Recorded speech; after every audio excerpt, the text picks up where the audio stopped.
Bonjour et bienvenue dans Pas de vagues et tsunami. Aujourd'hui, je vous propose de parler d'un sujet très vaste et très sensible, le handicap à l'école. Un seul épisode ne suffira pas à traiter cette question. Je ferai donc plusieurs vidéos à ce sujet.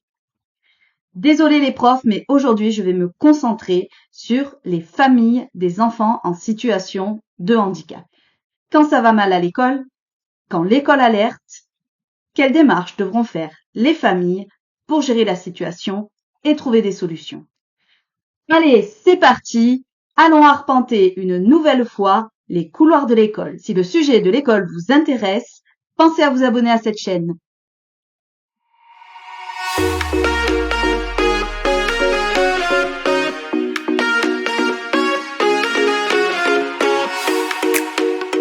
Déjà, il existe deux cas de figure.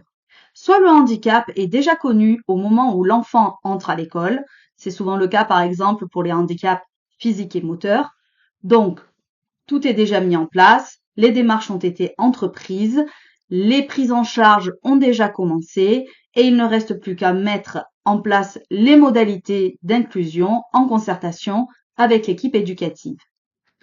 Attention, je ne dis pas que c'est facile, mais les bases sont déjà posées, le diagnostic souvent établi et les aménagements anticipés.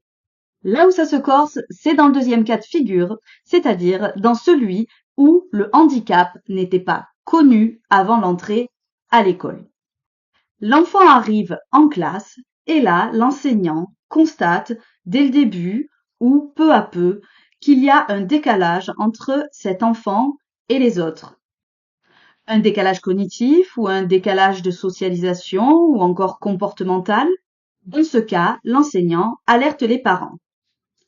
De l'autre côté, soit les parents sont à l'écoute et coopèrent avec l'école, soit ils sont dans une forme de déni et un bras de fer s'engage entre l'école et la famille. Dans ce deuxième cas de figure, on est souvent sur du handicap cognitif, relationnel ou comportemental. Accepter l'idée que son enfant souffre de ce type de handicap est très éprouvant pour la famille, surtout si l'enfant est très jeune. En tant que parent, on a souvent tendance à se dire que chaque enfant évolue à son rythme et que les choses s'arrangeront progressivement au fil du temps. Sauf que parfois c'est le cas, parfois non. Qu'il y ait conflit ou non avec l'école, on en arrive tôt ou tard à la première équipe éducative.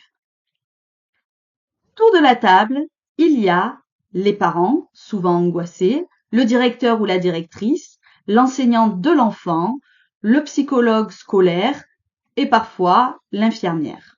On acte alors que l'enfant doit bénéficier d'un accompagnement spécifique pour poursuivre sa scolarité.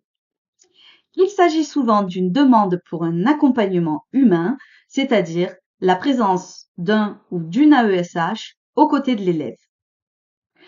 Une AESH, c'est une accompagnante d'enfants en situation de handicap.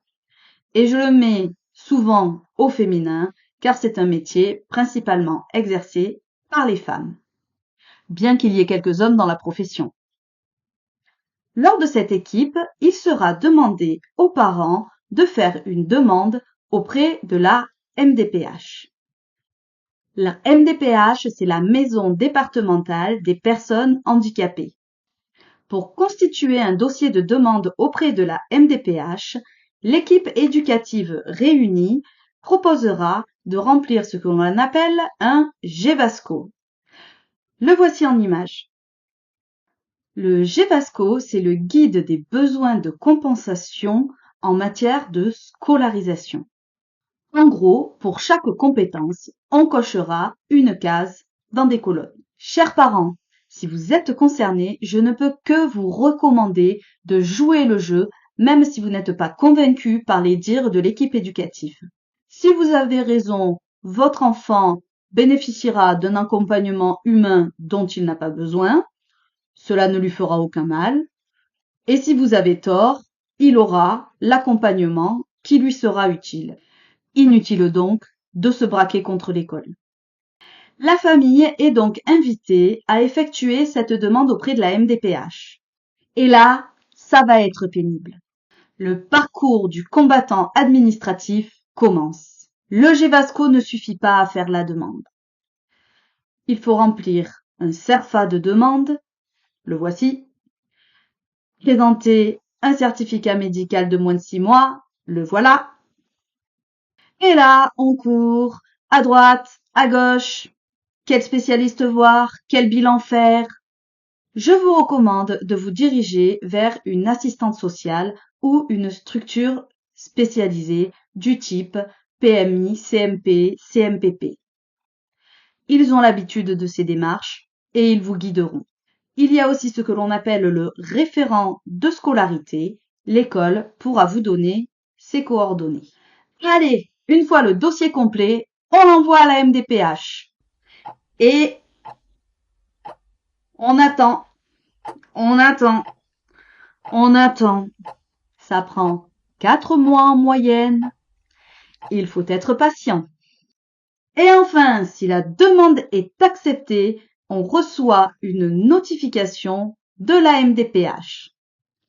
C'est cette notification qui permettra à l'Éducation nationale de fournir à votre enfant les aménagements dont il a besoin dans un délai discutable. Je vous préviens quand même que l'aménagement n'est souvent pas à la hauteur des besoins de l'enfant. Mais je reviendrai sur cette question dans une prochaine vidéo.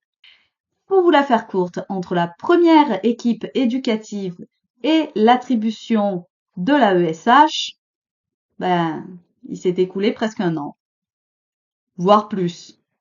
Donc, si la première équipe éducative s'est réunie en petite section de maternelle, votre enfant n'aura pas d'aide avant son entrée en moyenne section. Et inutile de préciser que si la situation à l'école est grave, eh bien ça ne va pas être simple et tout le monde sera un peu à bout de nerfs. L'équipe enseignante comme la famille. Et attention, l'attribution d'une AESH ne résoudra peut-être pas tous les problèmes, car peut-être que votre enfant aura besoin d'être pris en charge dans une autre structure, une structure spécialisée répondant véritablement aux besoins de votre enfant. Cela peut être une classe dite Ulysse ou encore un institut médico-éducatif, un IME ou un ITEP. Et voilà, j'en finis avec ce premier chapitre sur le handicap à l'école. N'hésitez pas à laisser vos commentaires.